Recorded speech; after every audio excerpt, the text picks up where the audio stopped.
the series where we talk about the madness of movies. I'm Ryanimaniac, and welcome back to my series called Road to the Endgame. We're going to be taking a look at all the films of the Marvel Cinematic Universe leading up to the events of Avengers Endgame. And this week's movie is The Avengers from 2012. The big film that marks the end of Phase 1 of the MCU. Okay, before I did start, I did want to address a couple things. Being one, you might notice I'm in a bit of a different location.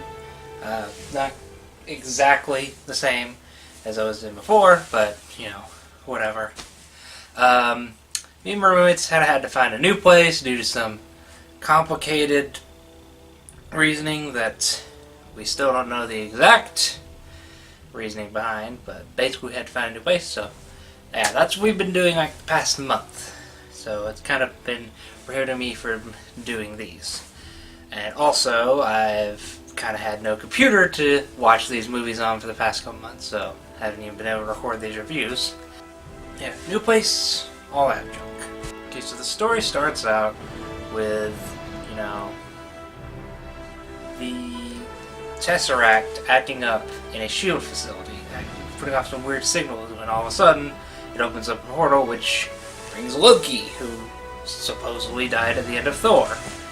And it's revealed that now he's got control of an army and he tends to take over Earth. So, Nick Fury and the Agents of S.H.I.E.L.D. decide to assemble the Avengers, being Iron Man, Captain America, the Hulk, Thor, Black Widow, all the good heroes we've been building up to this point.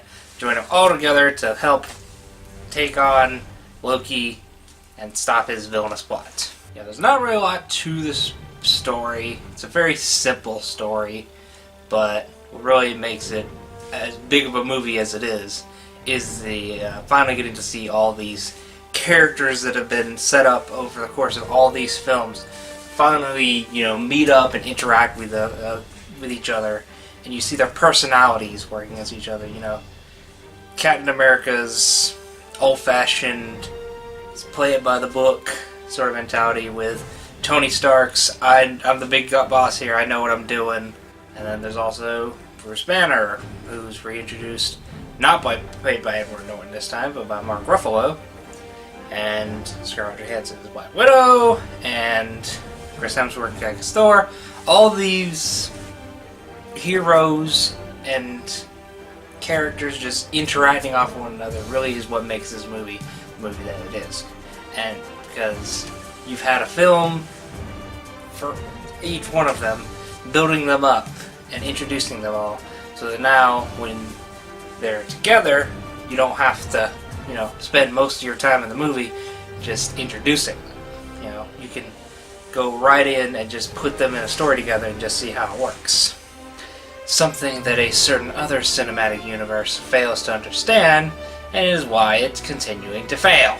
Yeah, everybody in the film gives a really good performance. Tony, Robert Downey Jr., Chris Evans, Chris Hemsworth, everybody, all give amazing performances. And, you know, Tom Hiddleston's a really good villain. So far the best of the MCU as of this point.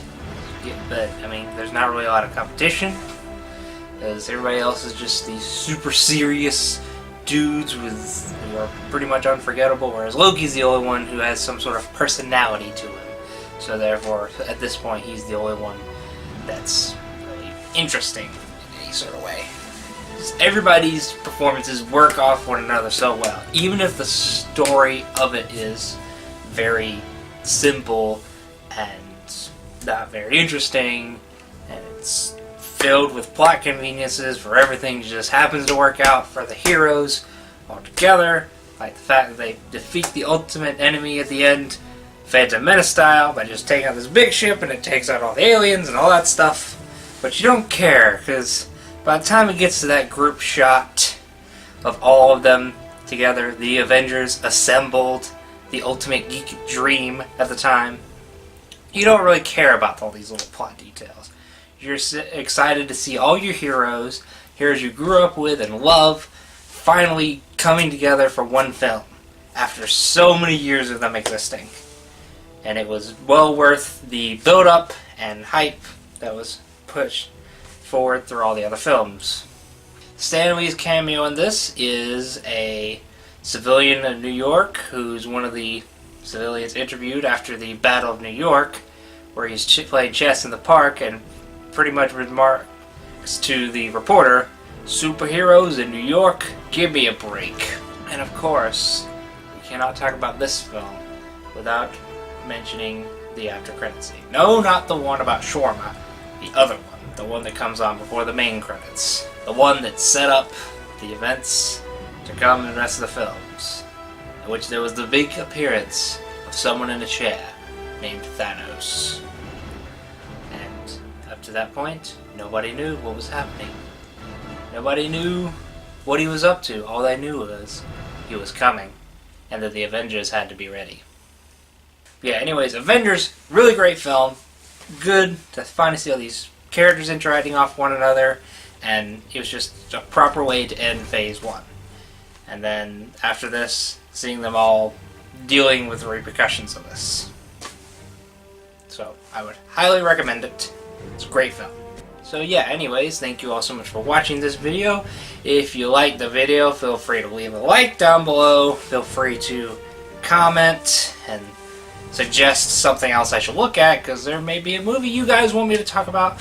I might have something to say about it. I don't know. Leave a comment down below and we'll find out. Or if you want, you can subscribe to see whatever other videos I'm doing, like the rest of this Marvel series, or you can, check out my old Halloween, the reviews I did of the Halloween franchise, all 11 films of that. Boy, that was a trip. Or you can subscribe to see my Kingdom Hearts playthrough, where, I've been playing through all the games and such. Not through the entirety of some for you guys, and you might see, but whatever. Or you can just subscribe to see, what else I feel like uploading. But yeah, anyways, with all that being said, stay sane in the insane world, and I'll see you little loonies later.